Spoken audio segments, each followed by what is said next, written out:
इतिहास के पन्नों में ना एक ऐसी कहानी दबी हुई है जिसने चीन की तकदीर हमेशा हमेशा के लिए बदल दी। एक ऐसा भयानक विद्रोह जिसने एक सुनहरे युग को पल भर में राख बना दिया। ये कहानी है आन लुशान विद्रोह की।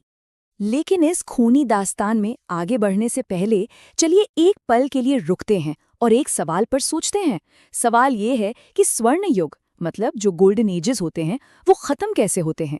क्या वो अचानक एक झटके में टूटकर बिखर जाते हैं या फिर किसी दीमक की तरह धीरे धीरे अंदर ही अंदर खोखले होते रहते हैं।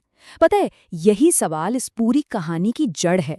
तो चलिए समय में थोड़ा पीछे चलते हैं, उस दौर में जब चीन का तांग राजवंश अपने शिखर पर था।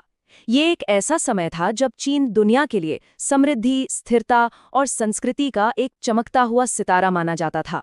जरा उस दौर की कल्पना करके देखिए, एक इतना शानदार साम्राज्य जहां सिल्क रोड से दुनिया भर के व्यापारी, कवि, दार्शनिक सब खिंचे चले आते थे।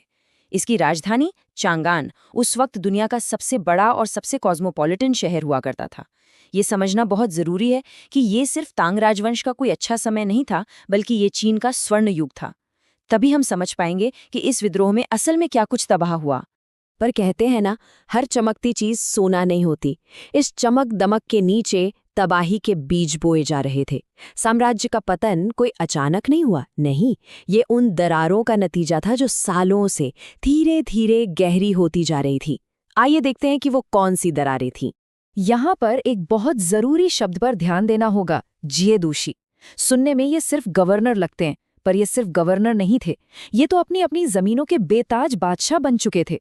इनकी अपनी वफादार सेनाएं थीं, अपना खजाना था। मतलब ये वो लोग थे जो सम्राट की सत्ता को सीधी चुनौती देने की ताकत रखते थे।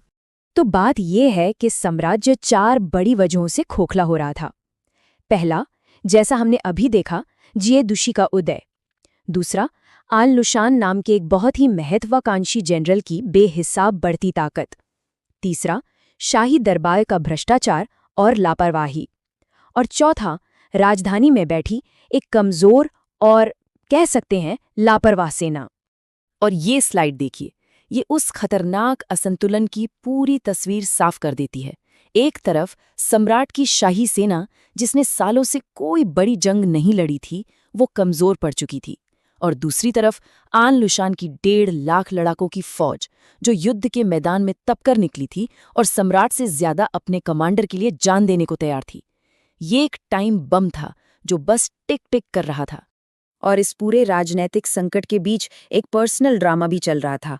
सम्राट शुआनजोंग, जो कभी एक बहुत काबिल शासक माने जाते थे, वो अपनी रानी यांग गुइफेई के प्रेम में इतने डूबे हुए थे कि उन्हें सल्तनत की कोई फिक्र ही नहीं रही।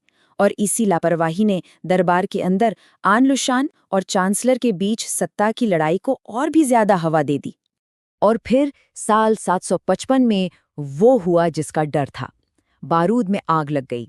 आन लुशान ने बगावत का बिगुल फूंक दिया और पूरा का पूरा साम्राज्य धूं धूं कर जल उठा। इस विद्रोह की रफ्तार और इसकी वहशत ने तांग दरबार को सचमुच हिला के रख दिया। जरा इस टाइमलाइन पर नजर डालिए। 1 साल से भी कम समय के अंदर बागियों ने पूर्वी राजधानी पर कब्जा कर लिया, आन लुशान ने खुद को सम्राट घोषित कर दिया और तांग की मुख्य सेना को धूल चटा दी। सोचिए, साम्राज्य पूरी तरह से घुटनों पर आ चुका था। जब राजधानी चांगान का पतन नजदीक आया तो सम्राट को अपनी जान बचाकर भागना पड़ा। लेकिन तभी कहानी में एक ऐसा मोड़ आया जिसकी किसी ने उम्मीद नहीं की थी।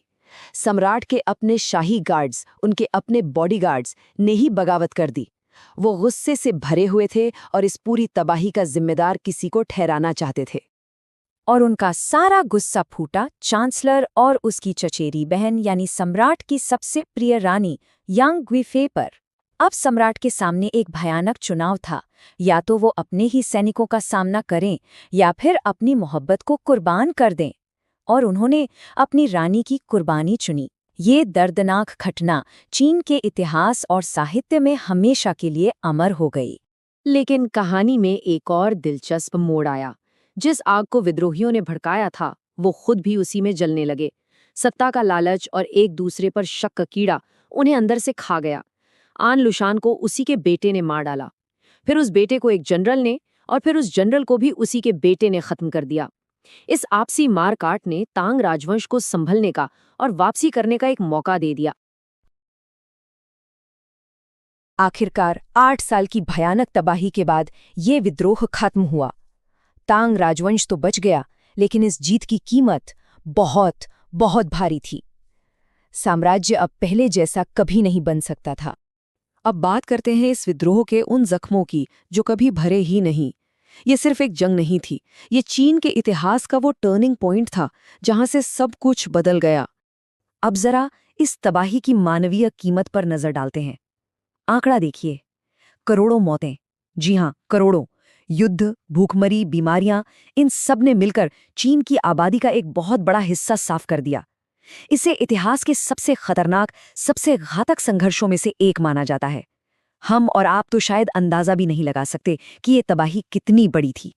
ये चार्ट बिल्कुल साफ साफ दिखाता है कि सम्राट की ताकत कैसे अर्श से फर्श पर आ गई। विद्रोह के बाद तांग सम्राट सिर्फ नाम का शासक रह गया था। असली ताकत वापस उन्हीं क्षेत्रीय सरदारों यानी जिये दूशी के हाथों में चली गई।